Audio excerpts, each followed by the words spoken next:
এই আমার নতুন ভিডিওর স্ক্রিপ্টটা কে লিখতেছে? ওরে আমি তাড়াতাড়ি স্ক্রিপ্ট লিখতে বলছি না? দেশের লোকজন আমার ধ্বংস করে ফেলাইতেছে, আমার খাইয়া ফেলাইতেছে, আমার মাই টিভি পুরো ভাঙ্গা দিয়া গেছে। তারপরও তো ওরে তো আমি কয়দিন ধরে বলতেছি স্ক্রিপ্ট লিখতে। স্ক্রিপ্ট রাইটার কই? আমি বলছি না একটা ইমোশনাল স্ক্রিপ্ট লিখতে, ও কোথায়? ওরে ডাকো, আমি এখন স্ক্রিপ্ট শুনবো। জি স্যার, জি স্যার, আপনার স্ক্রিপ্ট লেখা সম্পন্ন হয়েছে। আমি খুবই ইমোশনালভাবে স্ক্রিপ্টটা লিখেছি। আর এইটাকে আমি ডাইরেক্ট করব। আমি চিন্তা করেছি কি স্ক্রিপ্টটা হলো খুবই ইমোশনাল। দেখেন, আপনি যদি এখন উল্টাপাল্টা কিছু বলেন, এতক্ষণ তো লোকেরা আপনার বিল্ডিং ভাঙছে, একটু পর আপনারও ভেঙ্গা দেওয়া যেতে পারে। জন্য আমি খুবই ইমোশনাল একটা স্ক্রিপ্ট লিখেছি, যেন আপনার উপর মানুষজন একটু দয়া খায়। বুঝতে পেরেছেন? আপনার স্ক্রিপ্ট পড়ে আমি এত সুন্দর স্ক্রিপ্ট লিখেছি, ওইটা আপনি যখন মুখস্থ বলবেন, আপনার কথাগুলি শুনে লোকজন কান্দা করে দিবে, কেঁদে দিবে। বুঝতে পেরেছেন? আমি খুবই ইমোশনালি স্ক্রিপ্ট লিখেছি। আরেকটা কথা যেটা গুরুত্বপূর্ণ, স্ক্রিপ্টেই হবে না, ভিডিও এডিট যে করবে তাকে ব্যাকগ্রাউন্ডে স্যাড একটা ট্র্যাক লাগাইতে হবে, স্যাড একটা টোন দিতে হবে, যেন আপনার অ্যাক্টিং ফালতু, একেবারে ফালতু, তারপরও ওই টোনের জন্য যাতে মানুষ কেঁদে দেয়। অনেক বেশি ইমোশনাল। আচ্ছা, হ্যাঁ, ভালো কথা বলছেন, যেটা পিছনে ব্যাকগ্রাউন্ডে টোনটা দিতেই হবে। কারণ অভিনয় আমি খুবই খারাপ পারি, অভিনয় আমার দেওয়া হয় না। 5 বছর ধরে, 10 বছর ধরে চেষ্টা করতেছি, কিন্তু অভিনয় আমার দেওয়া হয় না। আর তাহলে স্ক্রিপ্টটা তাড়াতাড়ি আমাকে দেন, আমি স্ক্রিপ্টটা, আপনি একটু পড়া শোনান আমার স্ক্রিপ্টটা, আমি ওইটা মুখস্থ কইরা ক্যামেরার সামনে ওইটা বইলা দিব। আর যে এডিটর আছে না, এডিটর ওটা সুন্দরভাবে একটা ব্যাকগ্রাউন্ড মিউজিক দিয়ে এডিট করে দিবে। স্যার, স্ক্রিপ্ট আপনাকে আমি এখনই পড়ে শোনাচ্ছি। সো ভিডিওর নাম হলো সবাই ভালো থেকো। আপনি বলা শুরু করবেন যে আমি তৌহিদ উদ্দিন আফ্রিদি সবসময় সৎ ছিলাম।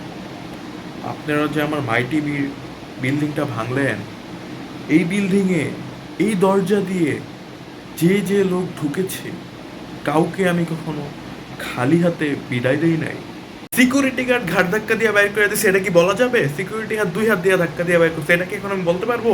কি উল্টাপাল্টা স্ক্রিপ্ট বানাইছেন আপনি! স্যার, আপনি তা কেন বলতে যাবেন? আপনি তো বলবেন যে খালি হাতে ফিরে যায় নাই, মানে তাদের হাতে আমি কোনো না কোনো টাকা পয়সা বা অন্য কোনো কিছু দিয়েছি, এটা বুঝায়।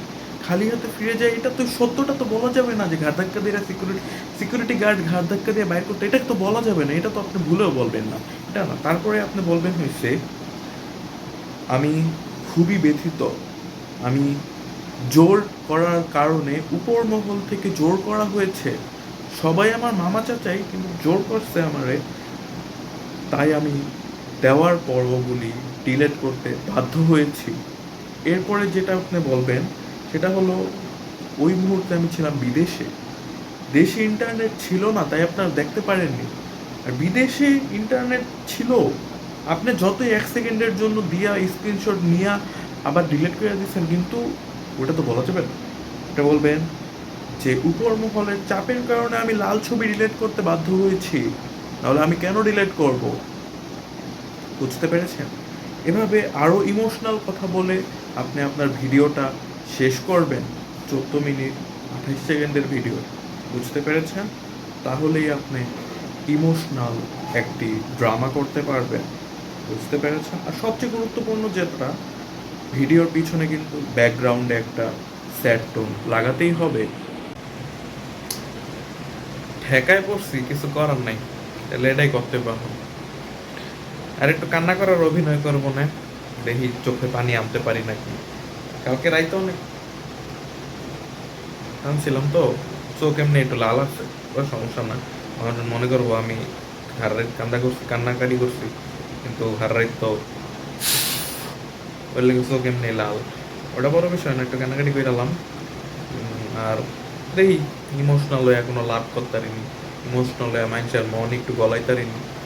লাস্টে যে কমু যে আমি ফেসবুক, টিকটক, ইউটিউব, ইনস্টা সব কিছু থেকে বিদায় নিলাম।